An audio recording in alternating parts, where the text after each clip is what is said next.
Welcome everybody back to Veil of Sound. It is interview Sunday as usual, and I'm very sure that a lot of our black metal heads out there have heard the name Ghost Bath, one of those bands from America that are highly respected, and yet it sometimes feels as if we don't know a lot about them. So I'm very, very happy to have Tim here, and well, thanks for being on the show. Yeah, thank you for having me. So, Tim, first of all, we always ask that.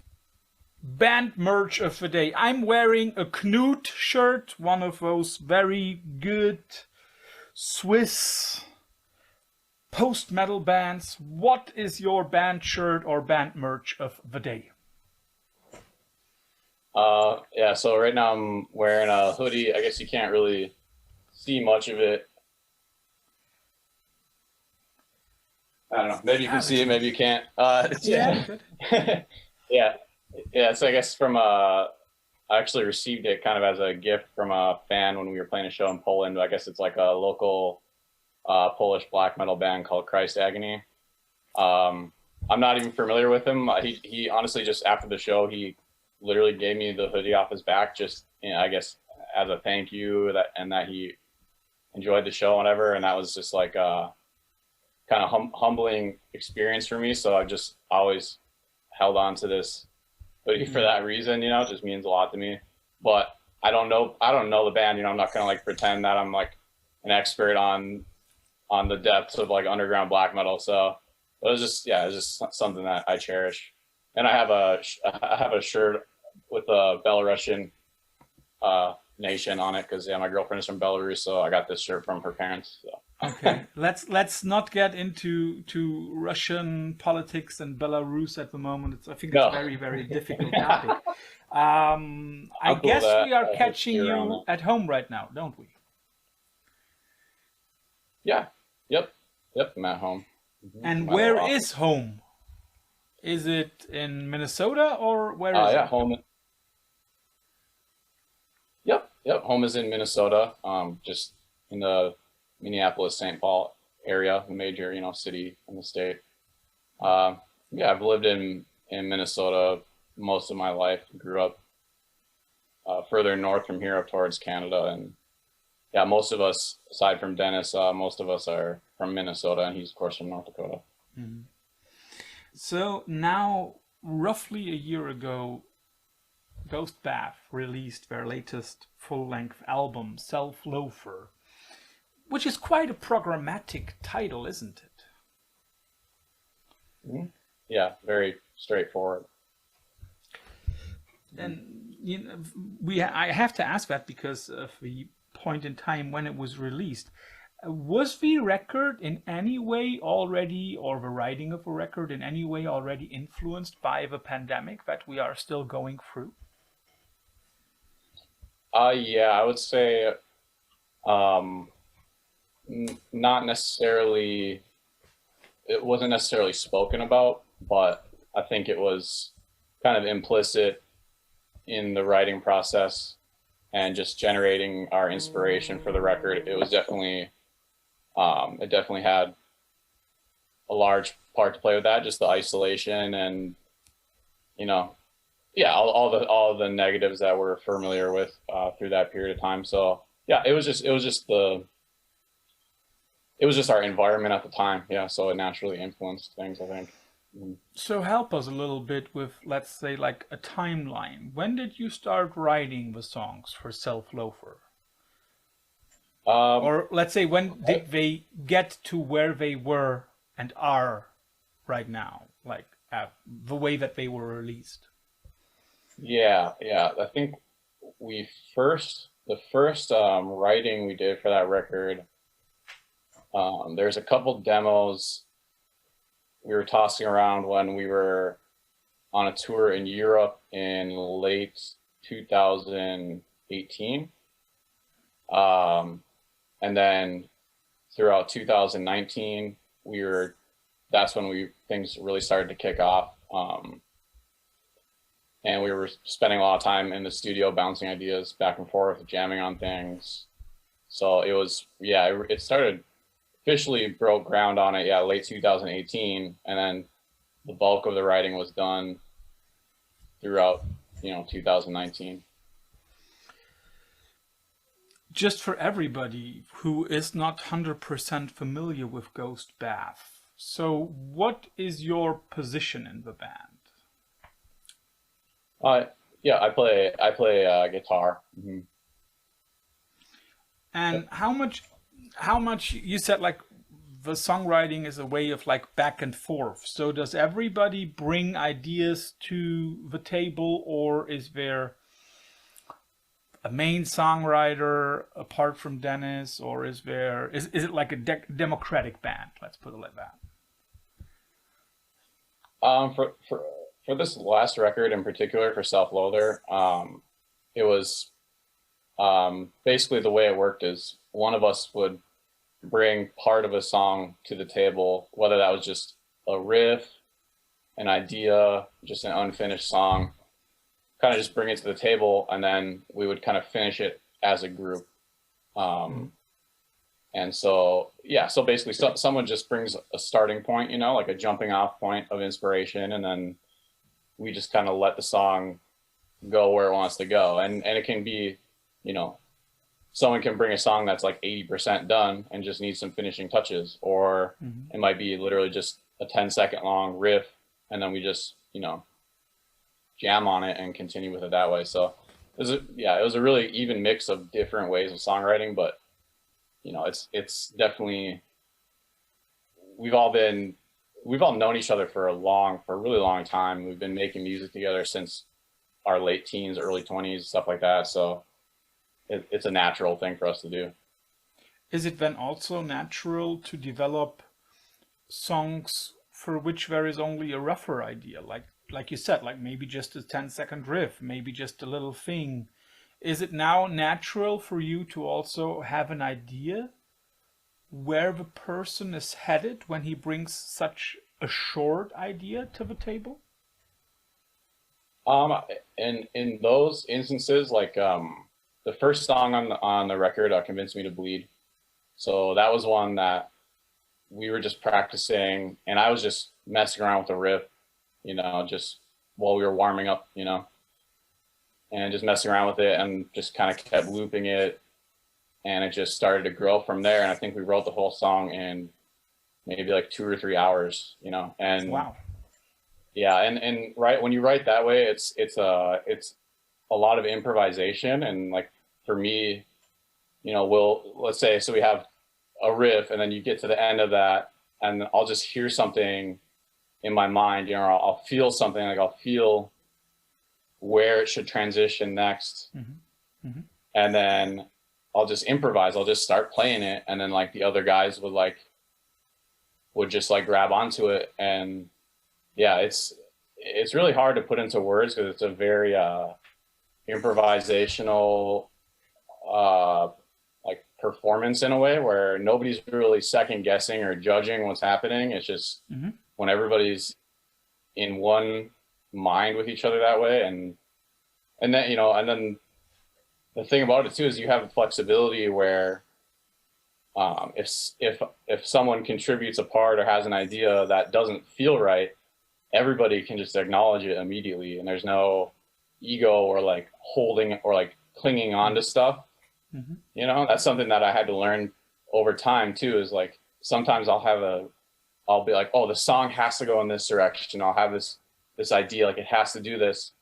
And I can tell that they're not really that into it. And I've learned how to just be like, okay, I'm just going to let go of it then, because I trust them. And yeah, so like I said, it's something that comes with playing with the same musicians for years and years.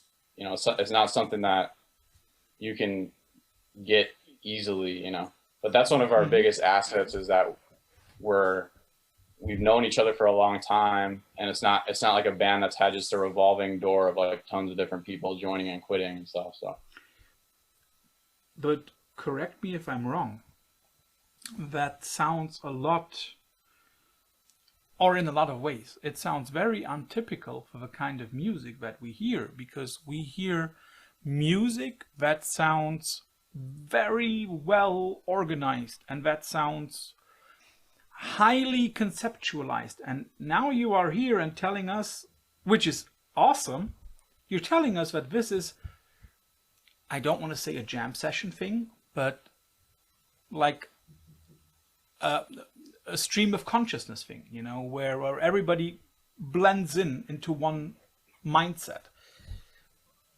Yeah. Amazing. And then when you go into the studio, do you ever change something there, or are you already so far in the process of developing the song that you can say, no, this is the way we want to have it?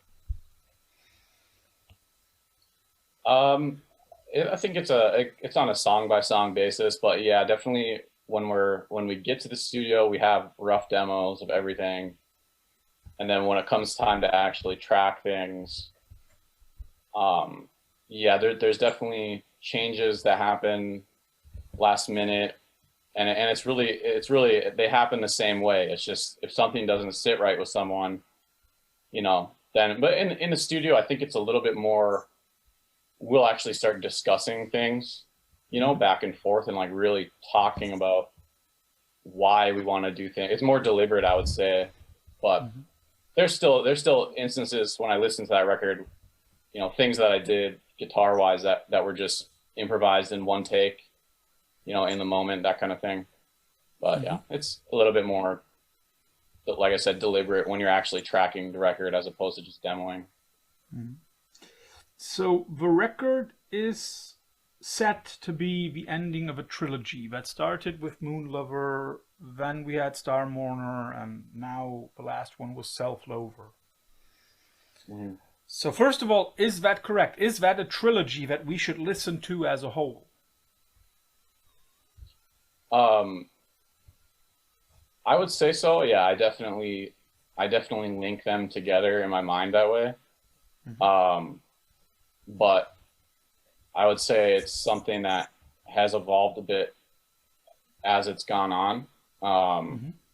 Because originally the title of Self Loather was going to be Loather, but it was kind of a point of inspiration where we just started to feel like we wanted something more straightforward and something more visceral.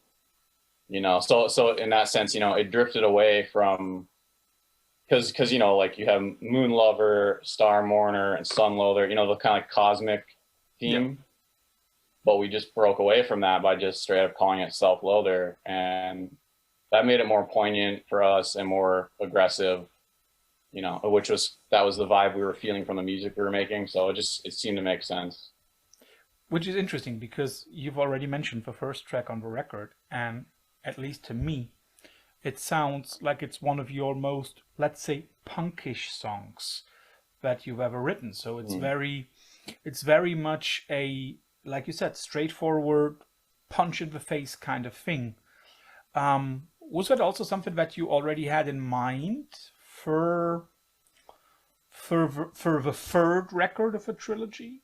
That it should be a little bit more straightforward when you started to write the first one. So when you wrote Moon Lover, how much of Star Mourner and Self Loather was already laid out?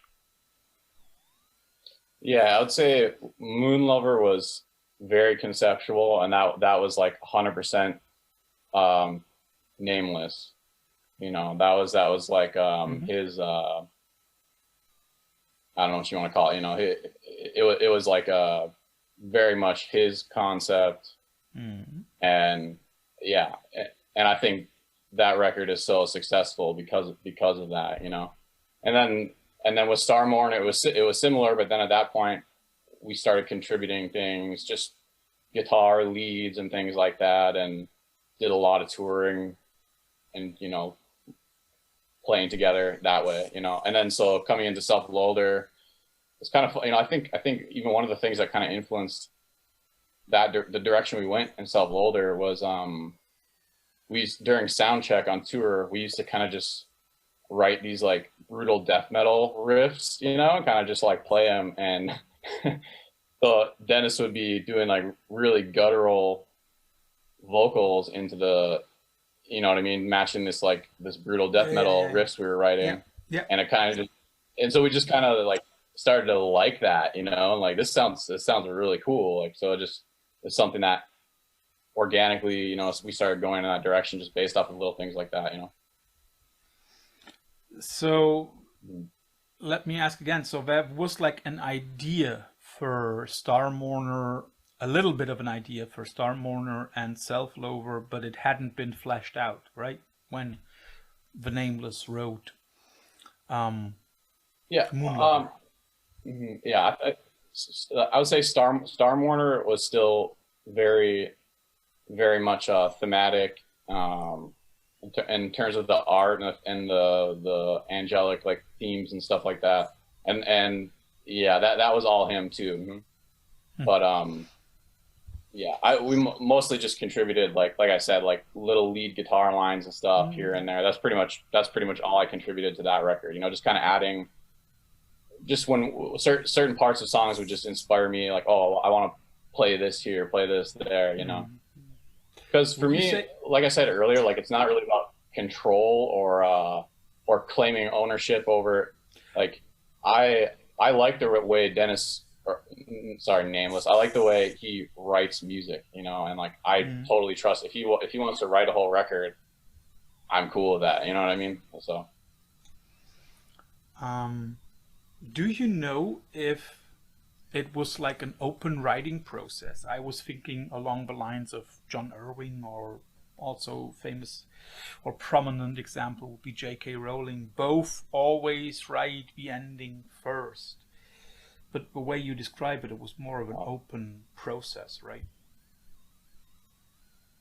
Yeah, so yeah, definitely this last time around, yeah, it was definitely an open process where any song or any idea that someone brought to the table, it was like, okay, let's do it. There was no, and there was stuff we cut at the end of the record. You know, there's a song that didn't make it and things like that. But you know, like we don't really criticize ourselves very much.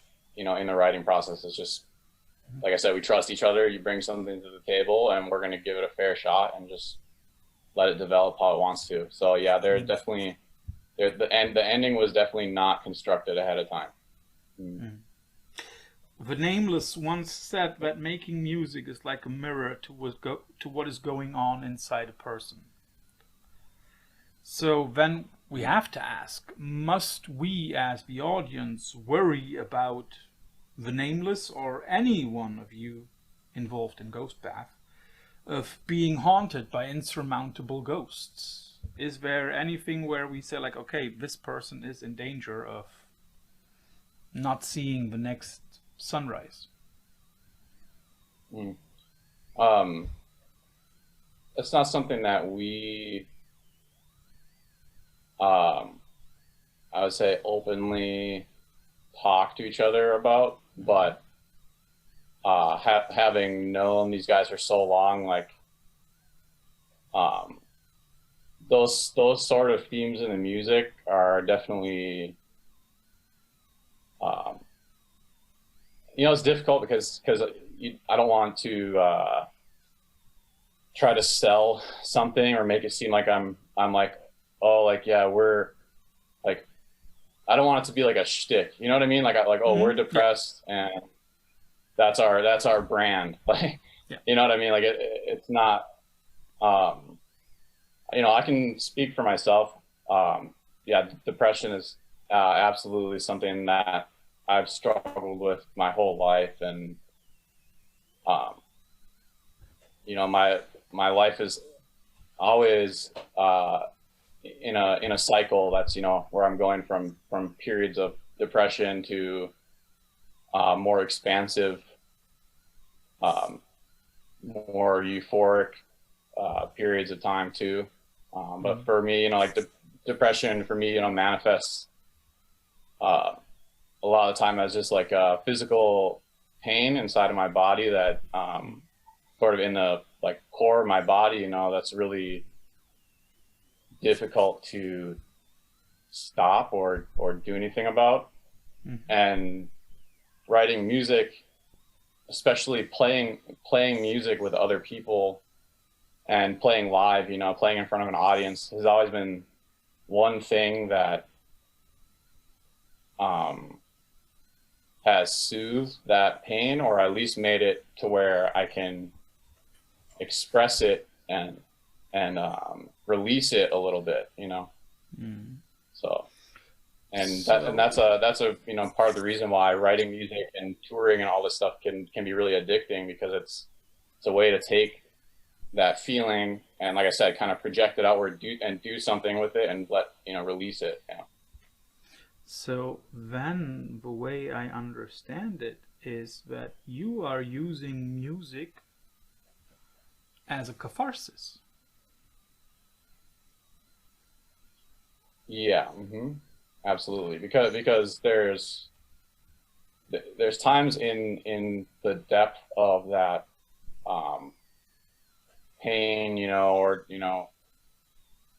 there's things that also come out of me during those times that are extremely beautiful to me, like certain thoughts and just observations that I start to make about life, things that I've thought about since I was very little, just kind of my own religion, if you want to call it that, So those low moments, they get me in touch with these kind of spiritual sides of me, and for me, a lot of times I'll start hearing music in my head at the same time.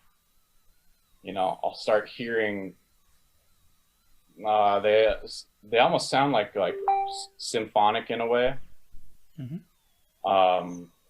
Just very, it's so hard to explain, but it's something that I'm always trying to express when I write on a guitar.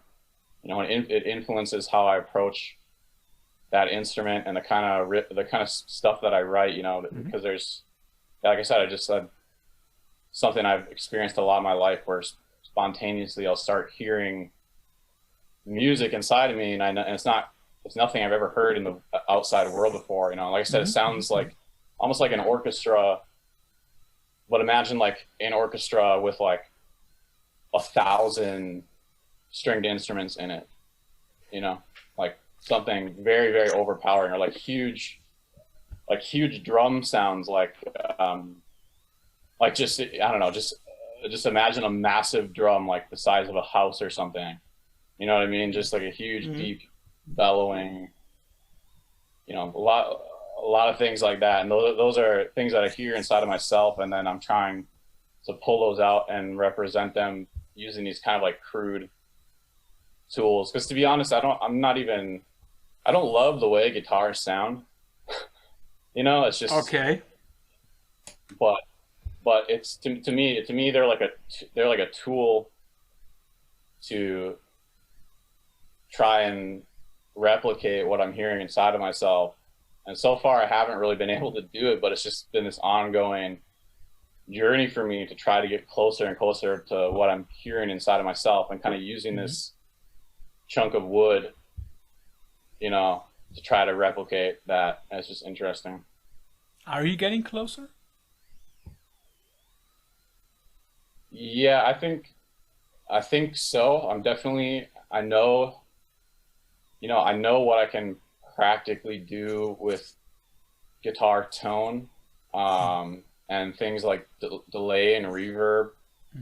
Trying to, I just want to create a guitar sound that's totally overpowering, because, I notice in a lot of metal records, especially from like the last 10, 15 years, the guitars sound very thin to me, and they just sound harsh and thin and not full of life. Like they don't sound like rich and like, that's most of the time. I mean, there are some examples of guitar tones that I really love, but just a lot of the metal I hear, I'm just not a big fan of how the guitars sound. So we've all been trying to kind of break out of that. That's why we like to use more classic amps and, Fender like guitars, like kind of branch out of like what metal guitar players typically reach for. Yeah.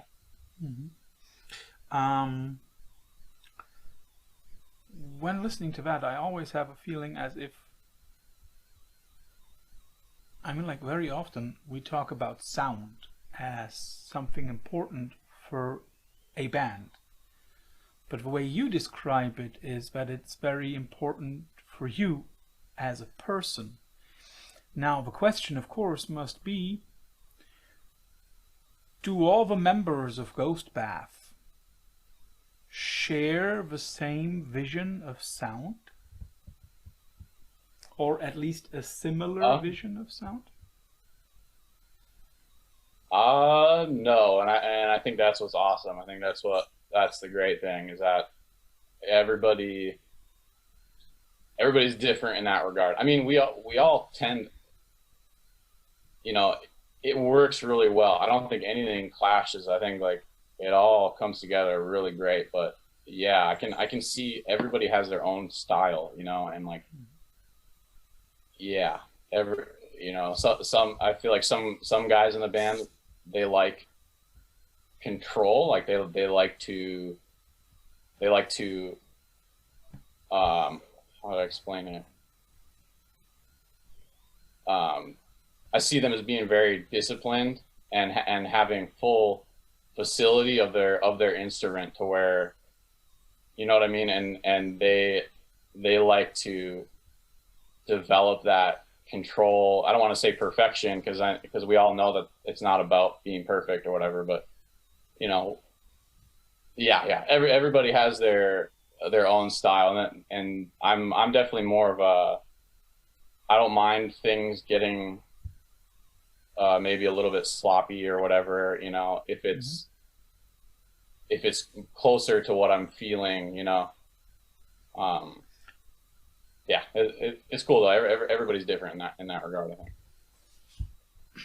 Whenever I think of not only your band but also the genre that you're in, DSBM, Depressive Suicidal Black Metal, I'm thinking about why people are creating such music. And a thought that struck me lately, and I don't know if you would agree to it, but that's what I would like to know.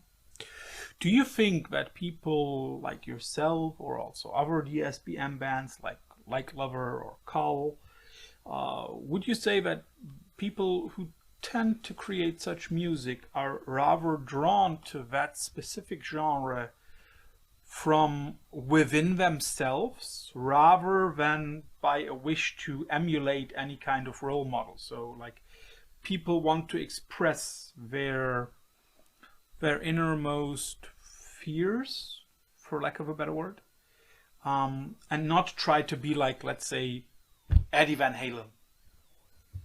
Mm-hmm. Yeah, I've thought about that before, and because I don't particularly listen to DSBM on my own, you know, but it just so happens that a lot of my influences come together, and they tend to kind of fit that subgenre a bit, you know, a lot, and especially in terms of like mixing different styles, you know. Yeah. Yeah. So I've thought about that before, and I think it's almost, because sometimes when I will hear another DSBM band, or even, you know, atmospheric black metal, that kind of thing, when I'll hear some of it in passing, I'll hear certain things and be like, that sounds like something I might have wrote, or, you know, and it's just interesting to me how people who don't even have contact with each other don't necessarily share the same influences. We're living on different sides of the planet, yet we still end up writing in similar ways, you know.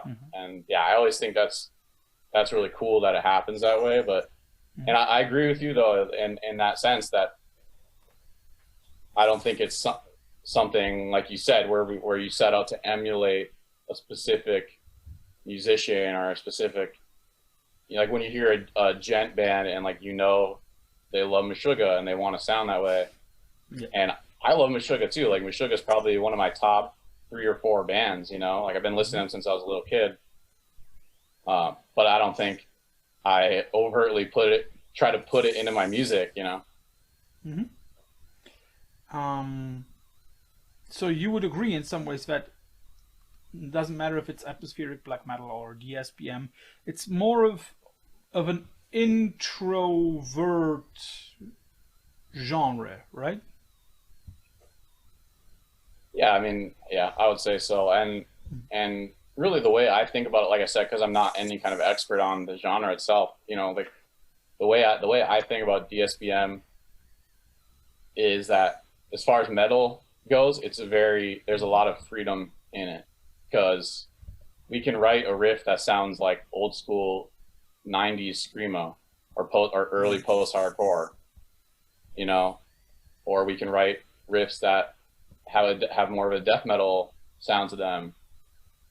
There's just like there's just a lot of like creative freedom in it. And like I said, when I've heard DSBM bands in passing, sometimes you'll just hear them playing these riffs that like don't sound metal at all. Mm-hmm. You know, like Yeah. Yeah. clean, almost like poppy, indie sounding riffs. I don't know. It's just freedom to me, like because it's still everyone knows it's still metal, but like yeah, there's a lot of creative freedom in it. So That also brings me to a question that you basically already hinted at. Whenever listening to your records, and especially Self-Loather, I love the musical openness of the project, and especially Self-Loather seems to incorporate so many things from, as you've already hinted at, death metal to, let's say, neoclassical music. Is that also something that drives you as a band? Like, how far can we take it? yeah, yep, I would definitely say we um yeah, that's like one of our kind of values, I guess, as a band is to push those boundaries and just always maintain that attitude of like total creative freedom. Um, and yeah, I just think we're lucky that none of us, because you know, I've been in bands in the past and stuff where they start a band and they sit down and say, I want to make a band that sounds like this band, Yeah. then it's typically like one guy in the band who writes all the music and he just writes it to sound like this other band. And I could just never get down with that. And I know none of the other guys in the band are that way, you know. So we're just really lucky that we found each other at a younger age and we're able to like put in those hours and hours late night rehearsing and putting everything into our live shows. And that's what happens when you do that, you know. And I just think it takes a lot of time, dedication, and luck, and just resources that are less and less available, it seems like these days, you know. It seems like these days it's mostly just like one guy sits at home and like writes the record on his computer and then like hires some people in the studio to like play it. And you know, I would guess that we both agree on the fact that a one-man band is not necessarily the root of all evil. But I don't know. I think you hear the difference between a one-man band and a full-fledged grown band with the musicians not just being hired guns, but having been there when the music was written. And I think that also comes through when listening to Ghost Bath.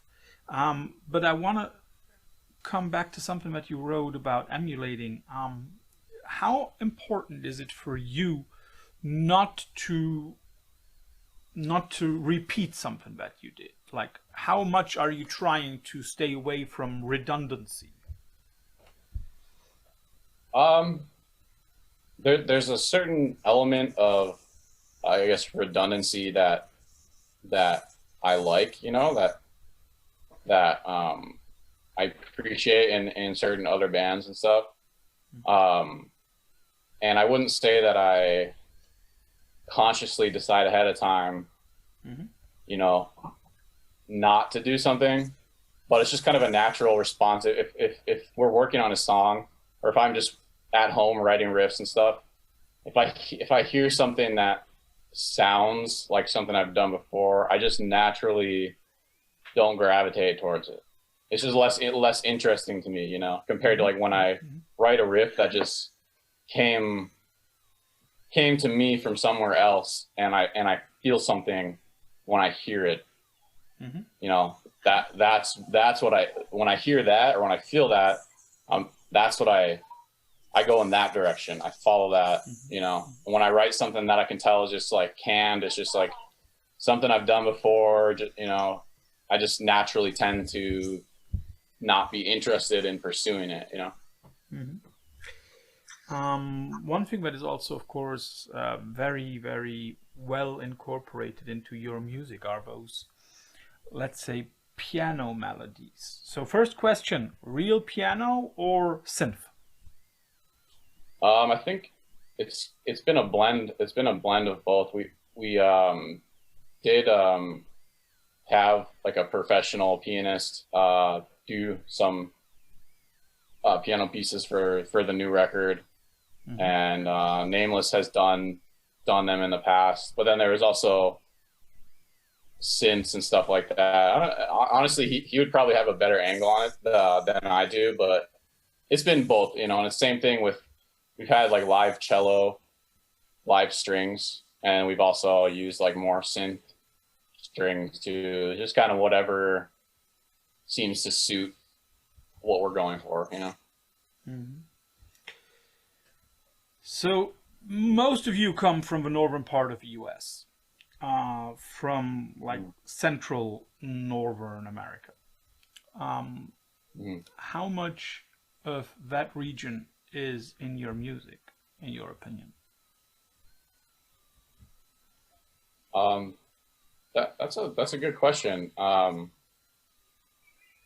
Yeah, because we all, you know, I grew up, like I said, kind of way up north towards Canada, where it's a But lot of still but still in Minnesota, rugged. right?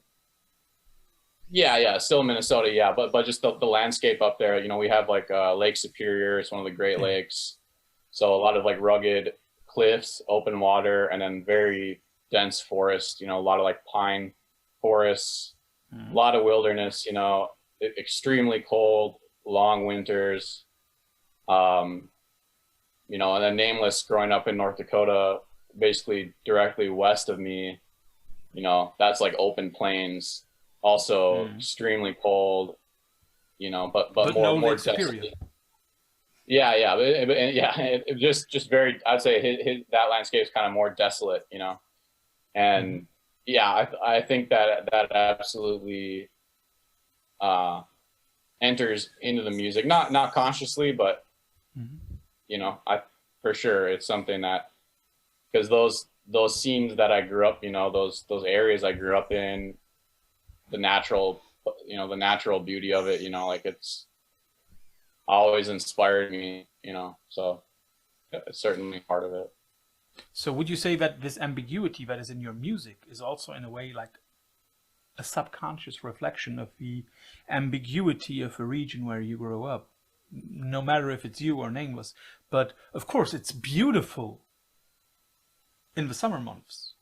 But in winter, it's a really dangerous surrounding, isn't it? So is that Mm-hmm. ambiguity also a reflection? I think, I mean, I've never thought about that, and I think that's a really cool observation. That duality with nature, especially with the winters being so bleak and frigid and very depressing. I mean, that's usually a really tough time, you know, of year for me. You know, especially this last spring. I mean, even in March and April, there's like a period of like 2 months there where we basically didn't get any sunshine. You know, every day it was cloudy, and that that gets extremely difficult for me going through Mm-hmm. those times. So yeah, I think that's a cool observation, and just the duality of the music, that the changing of seasons, you know, it does kind of relate to that duality of music, where our music tends to go from being really pretty to really dark and kind of all over the place that way. Um,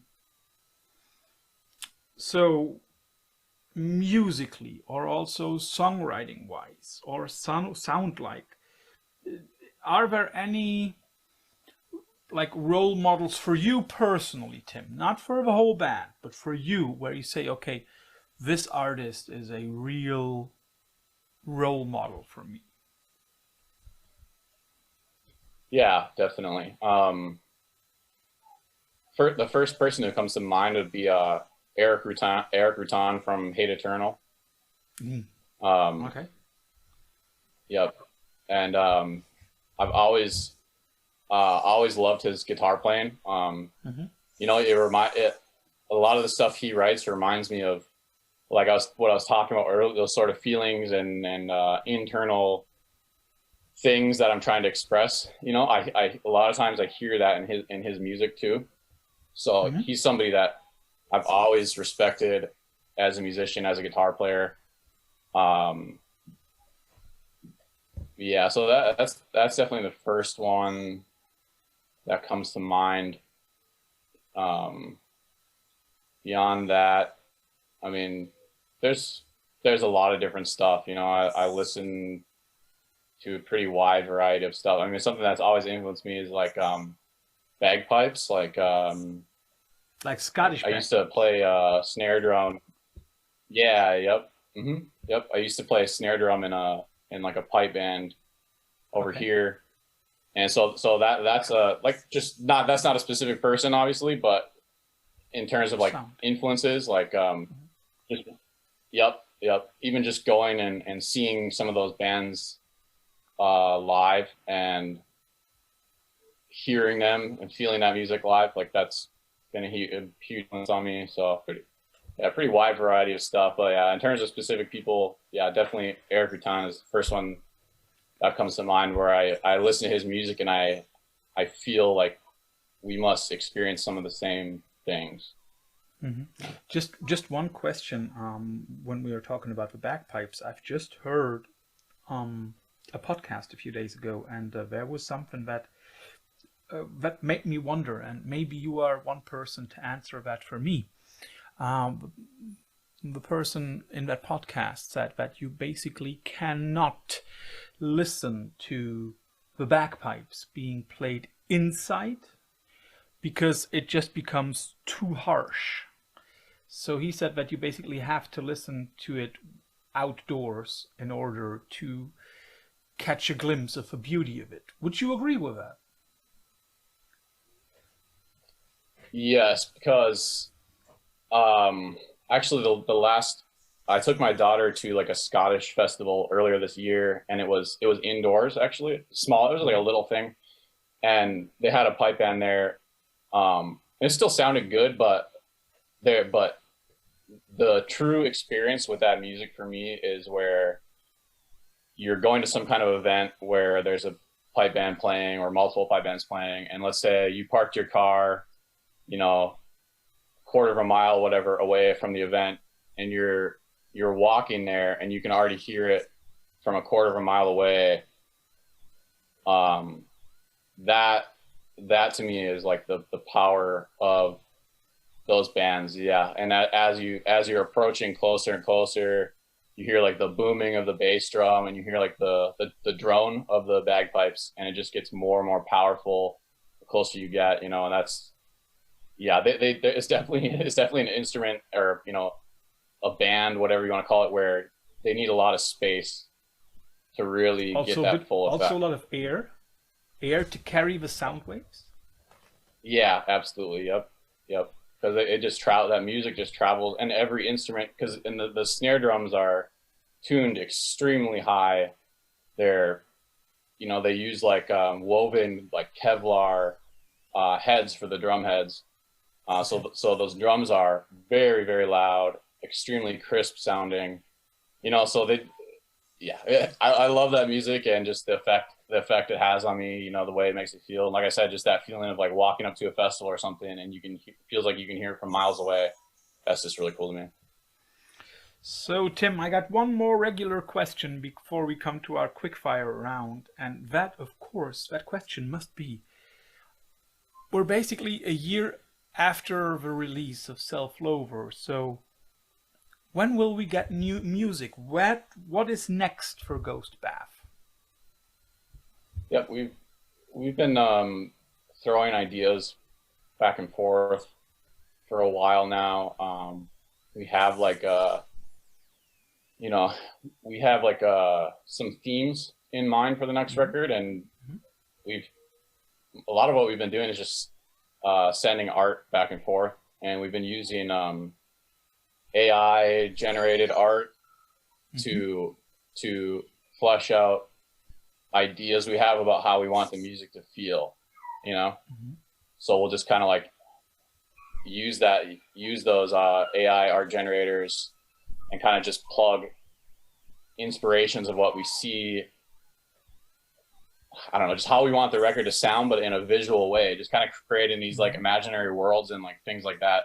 That's honestly what we've been doing a lot of, just to like get the creative process going. And just throughout the last couple of weeks, we started jamming together at our drummer's house in his basement, just kind of like. Oh, you mean the guy who also plays wedding bands, right? Yep, Jason. Nice. Shout out to Jason. Yeah. Cool. So we come to our infamous quickfire round. You always get two alternatives. Like, what do you like more, roses or tulips? Of course, it's tulips. Okay. If you ask my wife, if you ask me, it's roses. So you get two alternatives. You choose and maybe give a short explanation why. Let's start with something easy. You are from Minnesota, where professional sports teams are not that successful. And I give you two alternatives, hockey or baseball. Because I cannot talk about the American football team. You know, it just... No. Being a cheesehead, that's not possible. So baseball or hockey? I'd say... or basketball. Baseball. I'm not big into basketball. It's tough because I have good memories of baseball, just like going to games with my dad and stuff like that, and the summertime vibe of it. Hockey's more exciting for me to watch, but I don't really like just sitting in an ice rink, like just sitting. I don't know. There's something just about the vibe of going to a baseball game in the summer with your family. So yeah, I'd probably go with baseball. You also indirectly already answered it, but I still want to make sure that I got it right. What do you prefer, writing and recording versus touring? I'd say touring. Touring for me is like the pinnacle of music. Just just since I was a kid, like I wanted to become a musician because I would see videos of like bands playing huge festivals and in crazy parts of the world, and I was just like, I want to do that, you know. I love being on stage. Like writing the music is almost like a means to an end to like go on tour for me. I love touring. I love performing live. Yeah, so that's what I would choose. So you can choose either Duluth, I hope it's pronounced correctly, Duluth or Green Bay. You spoke about Lake Superior, so Duluth or Green Bay. Yeah. So Duluth, I believe, is the name you're looking for there. Duluth. Yeah. Bob will be spinning on stage when I mispronounce it. So Duluth, sorry. Yeah. So because I grew up like about 2 hours in northwest of there. So yeah, so that I'm very attached to that city. I love that area. Yeah, so hands down. I don't think I've ever even been to Green Bay, to be honest. So I like Wisconsin, but yeah, Duluth is a beautiful city. Well, of course you haven't been to Green Bay because people from Minnesota don't like good football. Sorry. When we're talking about Duluth, I give you two choices. Artists from Duluth, Dylan or Low. Who's the second one? Low, L-O-W. One of the best American indie rock bands ever. I don't know who they are. I don't know that. So then you go with Dylan, I guess. I'll go with Dylan. Yeah, I'm not a huge Bob Dylan fan either. So. Yeah, I can understand. I totally get what you mean. I'm also not a huge fan, but I can acknowledge or can see why people praise him so much. Oh yeah, Um, yeah, for sure. your choice between the two neighbors of the U.S., Canada or Mexico?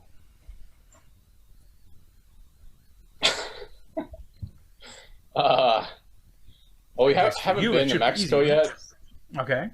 Yeah, I mean, I haven't been to Mexico yet. I've had a great time every time I've been into Canada, other than like getting hassled at the border. Uh, uh, I can't go with either of them, honestly. Okay. Um, let's turn to Yeah. music. Uh, I mean, like, we're talking about a classical black metal. So, Venom or Bathory?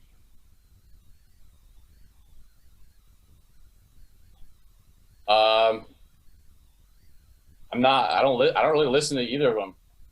Okay. So, like when it comes to black metal, my tastes are more like Gorgoroth, Dark Funeral. Like those are the bands I was getting into when I started getting into black metal. I didn't go that far. Like that's the thing. Like people always say like trying to we're posers, or we're like trying to like mimic some kind of like thing in the past and whatever. And I just don't think that's true, because like I said, I'm not even like an expert on like the history of black metal or anything. Yeah. I love Gorgoroth, but it's like literally like one Gorgoroth record in particular that I just Mm. love, that influenced me a ton. But it came out in like 2006 or 2007, I think. Yeah. And it's also always the question whether you have to know the history of the genre in order to perform and write it. I still remember reading a long interview with two New York hardcore bands, one from the first wave, Agnostic Front, and one being part of the second wave, and Madball, and both singers are brothers. And in that interview, one is accusing the other, the older is accusing the younger of not knowing shit because he doesn't know the old bands. And I still say you don't have to know everything in order to perform and write that kind of music properly. And the same goes for black metal, the same goes for hip hop. You don't have to know all the roots. But you spoke about a band Yep. that you like, about Meshuggah.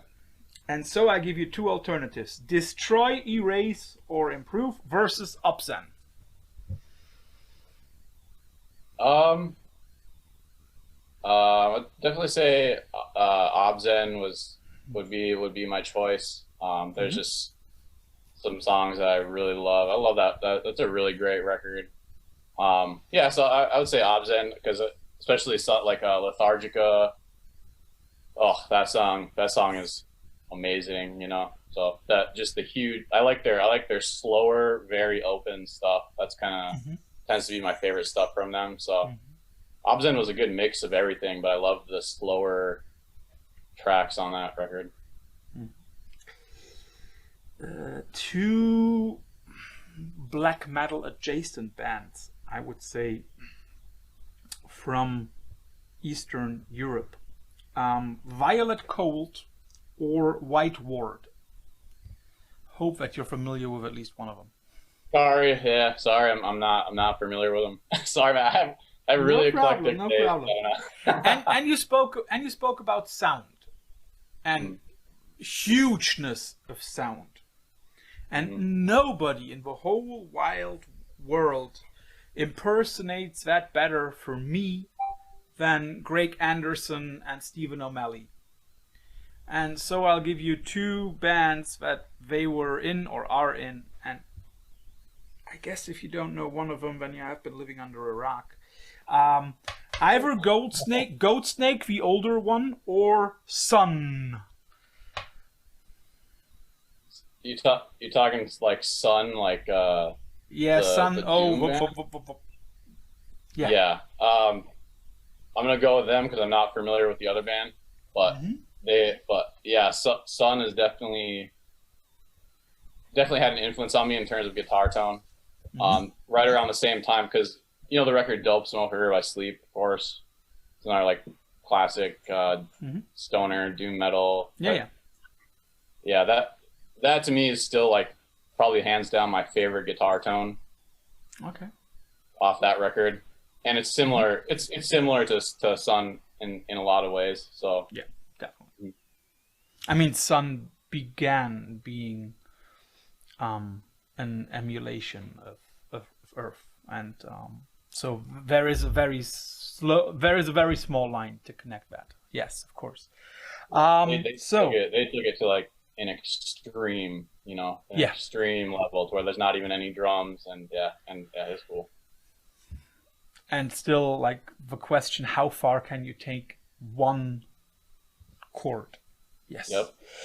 Tim, thanks for doing this. It was highly enjoyable for us and for me and for everybody else. Self-Loather is the end of a trilogy that you should listen to as a whole.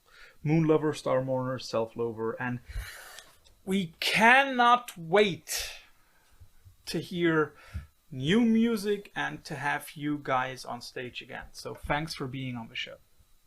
Thank you. Yeah, thank you. Yeah, we're looking forward to getting back on the road early next year. It looks like we just had to reschedule. We had to reschedule a tour here that was supposed to kick off in about a week from now. All right. So yeah, but we're just gonna stay patient, and we can't wait to get back out there and see all you guys and play music for you. Thank you very much. Have a good day, my friend. Thank you. Appreciate it.